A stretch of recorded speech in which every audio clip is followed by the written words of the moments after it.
할렐루야. 사랑하는 대강의 가족 여러분, 오늘 하루도 하나님의 말씀과 동행하는 삶이 되길 소망합니다. 오늘 함께 나눌 하나님의 말씀은 마가복음 14장 43절에서 47절 말씀입니다. 예수께서 말씀하실 때에 곧 12 중에 하나인 유다가 왔는데 대제사장들과 서기관들과 장로들에게 파송된 무리가 검과 몽치를 가지고 그와 함께 하였더라. 예수를 파는 자가 이미 그들과 군우를 짜 이르되 내가 입맞추는 자가 그이니 그를 잡아 단단히 끌어가라 하였는지라. 이에 와서 곧 예수께 나와 랍비하고 입을 맞추니 그들이 예수께 손을 대어 잡거늘 곁에 서 있는 자 중에 한 사람이 칼을 빼어 대제사장의 종을 쳐 그 길을 떨어뜨리니라. 아멘. 인간의 역사는 반역과 배신의 역사라고 말해도 좋을 것입니다. 사람이 2명 이상 모인 곳에는 어디나 배신의 가능성이 함께 존재합니다.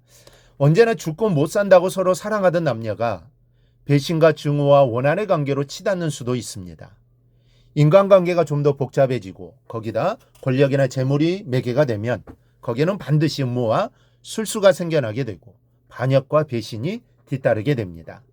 성경에도 많은 반역과 배신의 이야기들이 나오는데 그중에 가룟 유다가 예수님을 배신한 사건은 온 천하의 모든 사람이 알게 된 인류를 통틀어 가장 대표적인 배신의 사건입니다.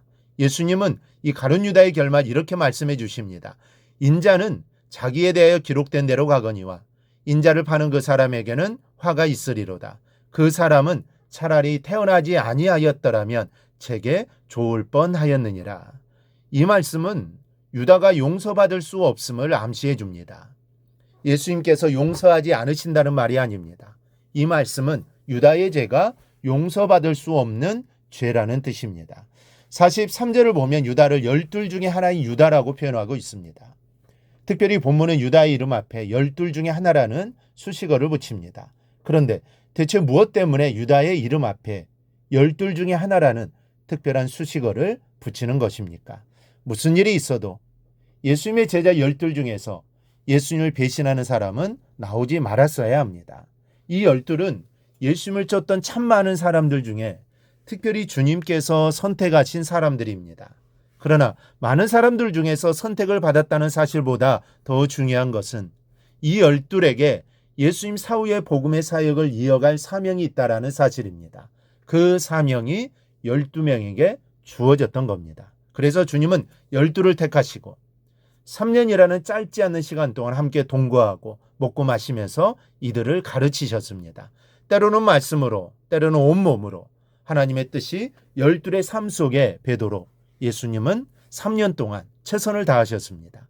그렇게 해서 이제 이 그릇들 속에 성령 세례가 부어지면 하나님의 복음의 사역자로 완성이 되는 결정적인 순간이 되었습니다. 그리고 그렇게 거의 완성 단계에 있는 제자들 12명 중에 하나가 가룟 유다였습니다. 이것이 무슨 일이 있어도 12 중에서 예수님의 파는 배신자가 나오면 안 되는 이유입니다. 유다의 범죄가 용서받을 수 없다는 것은 제자가 스승을 팔았다는 감정적인 차원의 말이 아닙니다. 유다는 12 중에 하나로 온 세상을 향해 하나님의 복음 사역의 일부분을 담당해야 할 사람인데 그 사명을 내던진 배신이었다는 것이 용서받지 못할 이유가 되는 겁니다. 세상에 스승을 배신한 사람이 유다뿐입니까?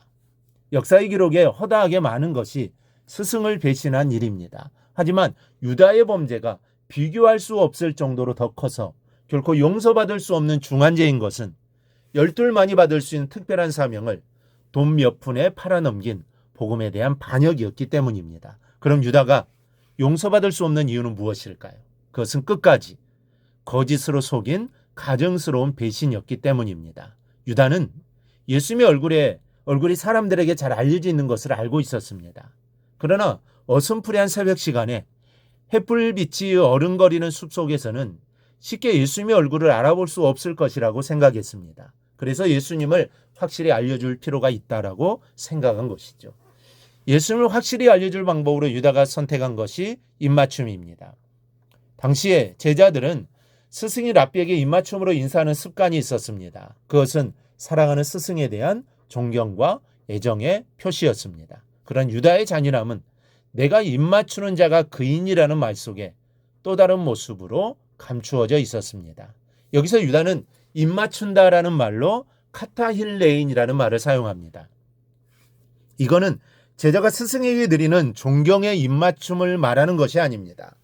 사랑하는 사람이 그 애인에게 입을 맞출 때 쓰는 말입니다. 그러니까 유다가 예수님을 배반한 배신자의 입맞춤이 연인의 입맞춤이었다라는 사실입니다.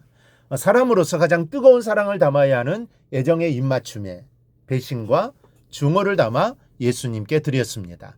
유다의 가증함은 이 세상 그 누구의 가증함보다 승했던 겁니다. 사랑하는 여러분, 성경 우리에게 12 중에 하나를 강조하는 것은 우리 또한 부름받은 사람으로서 사명을 쉽게 저버리고 내 유익을 위해 팔아먹는 성도가 되지 말아야 한다는 교훈입니다. 또 유다의 가증한 입맞춤은 성도의 생명은 진실함에 있음을 말해주는 겁니다.